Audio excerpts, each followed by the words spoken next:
Hello friends, welcome to my channel. तो आज मैं आपको बताऊंगी लेडीज़ पैंट की कटिंग और स्टिचिंग करना बहुत ही आसान तरीके से। तो इसके लिए हमने 2.25 मीटर फैब्रिक लिया है। सबसे पहले हम फ्रंट का पार्ट कट करेंगे। इसके लिए हमने फैब्रिक को डबल में रखा है। ओपन साइड से ही हम मार्किंग करेंगे। यहाँ से हम 2 इंच बेल्ट के लिए मार्क करेंगे और स्ट्रेट लाइन बना देंगे।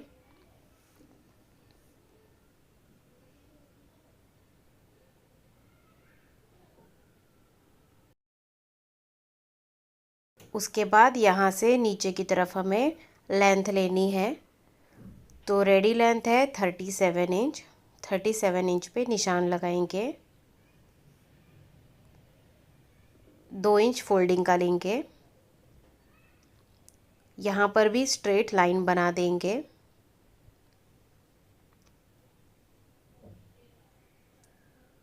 अभी यहाँ पर हमें कमर के लिए निशान लगाना है। तो कमर के लिए हमें हिप का मेजरमेंट लेना है। तो यहाँ पर हिप साइज़ है 36 इंच। उसको 4 से डिवाइड करना है और उसमें 2 इंच लूजिंग ऐड करना है। तो 36 को 4 से डिवाइड करेंगे तो वो आ जाता है 9 इंच, प्लस उसमें 2 इंच ऐड कर लेंगे लूजिंग, तो वो आ गया 11 इंच। तो इस तरह से हम कमर साइज़ लेंगे 11 इंच का। उसके बाद यहाँ से नीचे की तरफ हमें आसन लेना है। आसन के लिए भी हिप का 4th part plus 2 inch losing लेना है। तो हिप है 36 इंच, उसको 4 से डिवाइड करेंगे तो वो आ जाता है 9 इंच, प्लस 2 इंच लूजिंग लेंगे तो वो आ गया 11 इंच। तो आसन लेंगे 11 इंच। यहाँ पर स्ट्रेट लाइन बनाएंगे ऊपर तक। यहाँ से हम 2 इंच पे मार्क करेंगे और इस तरह से गोलाई का शेप देंगे। तो गोलाई के लिए यहाँ से हम 1.25 इंच पे मार्क करेंगे और इस तरह से गोलाई दे देंगे। उसके बाद हमें बॉटम लेना है। तो बॉटम के लिए हम इसको मेजर करेंगे। तो ये है 13 इंच। तो देखिए यहाँ तक 11 इंच था, 2 इंच यहाँ पर ऐड किया था तो 13 इंच आया ये पूरा। तो 13 का हाफ करेंगे 6.5 इंच। सेम निशान हम नीचे की तरफ भी लगा लेंगे 6.5 इंच का। उसके बाद इसके दोनों साइड में हमें बॉटम लेना है। तो बॉटम लेंगे 6 इंच, 3 इंच इस तरफ लेंगे और 3 इंच इस तरफ लेंगे। इस तरह से इसके बीचों बीच हम 6 इंच का बॉटम लेंगे। नीचे स्ट्रेट करेंगे। उसके बाद इसको यहाँ पर जोड़ना है और इसको इसके सामने निशान लगाकर जोड़ देना है।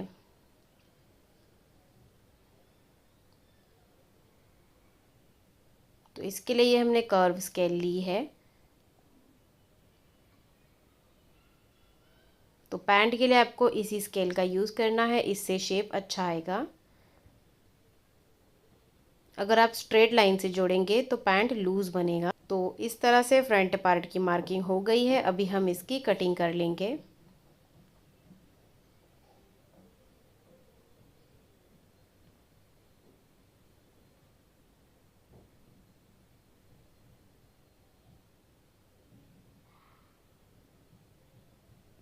तो इस तरह से हमने कटिंग कर ली है। ये 2 पीस है फ्रंट पार्ट के। फ्रंट पार्ट को साइड में रखेंगे। अभी बैक पार्ट के लिए फैब्रिक को फिर से हमें डबल में ही रखना है।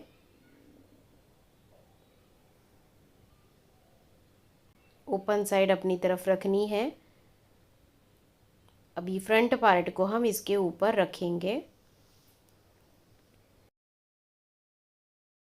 ऊपर से 2 इंच छोड़ना है और उसके बाद ही इसको रखना है।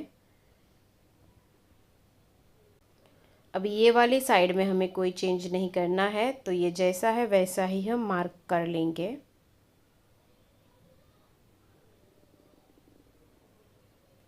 बॉटम में भी सेम मार्किंग करेंगे। 2 इंच हमने एक्स्ट्रा लिया है बैक पार्ट के लिए। अब ये जो आसन वाली साइड है यहाँ से हम 2 इंच बढ़ाएंगे बैक पार्ट के लिए। उसके बाद इस तरह से पूरे में हम 2-2 इंच पे मार्क करेंगे और स्ट्रेट लाइन बना देंगे।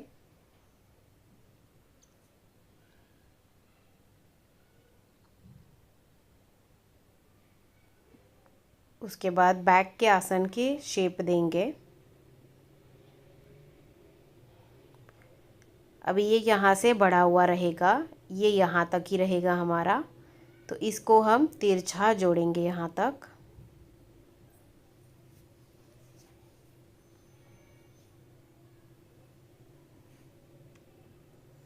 अभी बॉटम में साइड से 1.5 इंच लेंगे बैक पार्ट के लिए और इसको यहाँ पर जोड़ेंगे।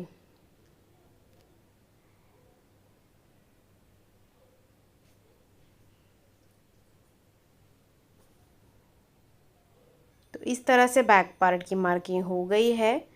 तो देखिए यहाँ पर हमने बैक पार्ट को बढ़ाया है आसन की साइड से और ऊपर से, जिससे कि पैंट पहनने में और उठने बैठने में कंफर्टेबल रहेगा। अभी हम इसकी कटिंग कर लेंगे।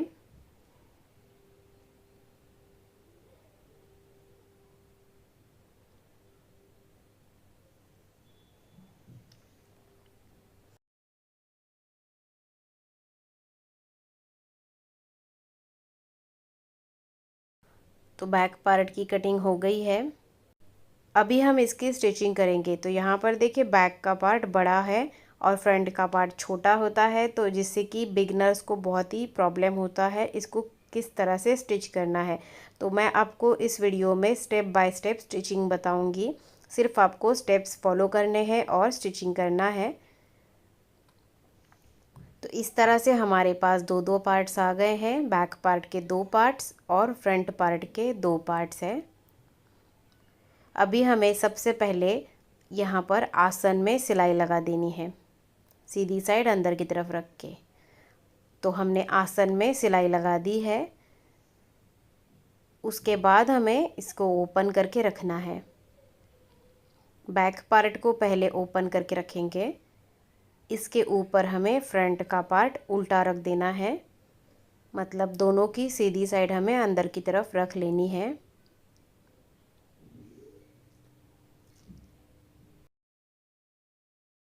उसके बाद का हमारा स्टेप है इसके सेंटर में सिलाई लगाना।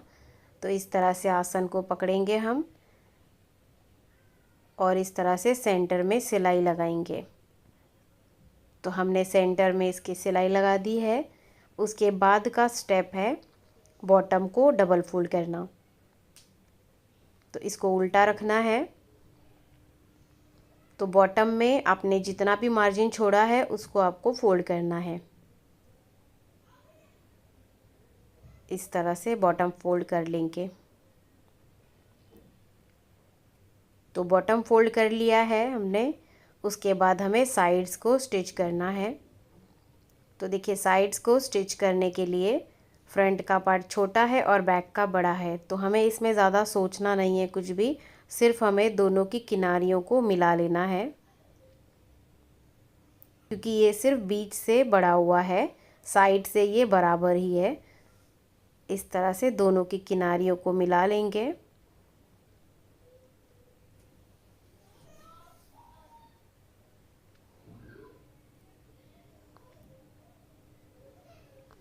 तो हम नीचे से थोड़ा सा स्लिट रखेंगे। तो यहाँ से हम 2 या 2.5 इंच पे निशान लगा लेंगे। तो मैं यहाँ पर 2.5 इंच पे निशान लगा रही हूँ। 2.5 इंच का स्लिट रखना है। उसके बाद इसको यहाँ से यहाँ तक हम स्टिच करेंगे। सेम इसी तरह से दूसरे साइड में भी हम किनारियों को मिला लेंगे।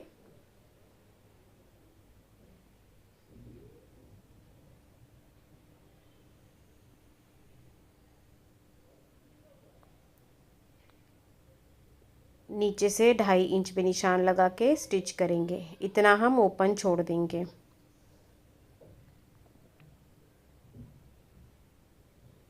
तो देखिए इस तरह से सिर्फ किनारियों को मिला लेना है और सिलते जाना है।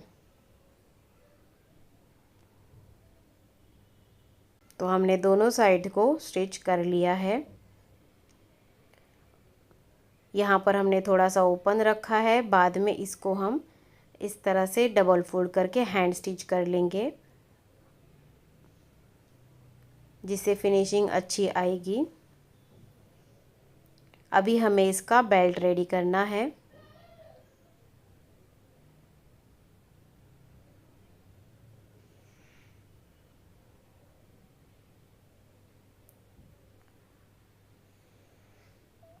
तो इस तरह से हम इसको फोल्ड करेंगे।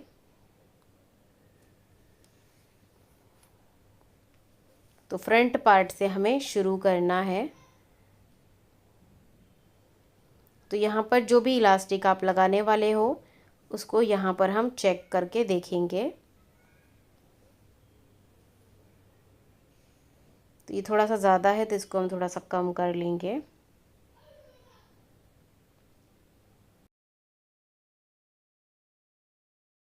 और इस तरह से इसको स्टिच करेंगे। तो एकदम हल्के हाथों से हमें इसको स्टिच करना है। 1 इंच का पहले फोल्ड करना है, उसके बाद इलास्टिक के अकॉर्डिंग फोल्ड कर लेना है।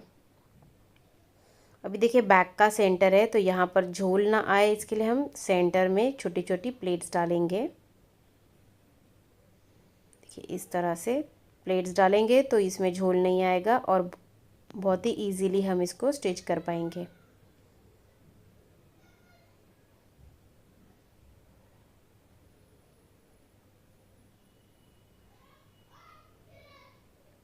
यहाँ पे थोड़ा सा ओपन रखा है इलास्टिक डालने के लिए। तो इस तरह से हमने फोल्ड कर लिया है। अभी ये हमने इलास्टिक लिया है। इलास्टिक की जो लेंथ है वो हमने 28 इंच ली है। जितना कमर साइज़ है उससे 2-3 इंच माइनस करके लेना है। तो कमर 30 इंच है तो हमने 28 इंच का इलास्टिक ले लिया है।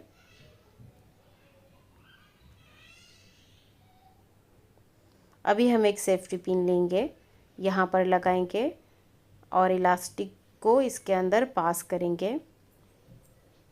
एक साइड से डालना है और दूसरी साइड से इलास्टिक को बाहर निकाल लेना है। तो हमने इलास्टिक डाल दिया है। इसको ओवरलैप करके हम स्टिच करेंगे। तो हमने इसको स्टिच कर लिया है। अभी हम इसको अंदर करेंगे। यहाँ पर थोड़ा सा ओपन है, इसको स्टिच करेंगे।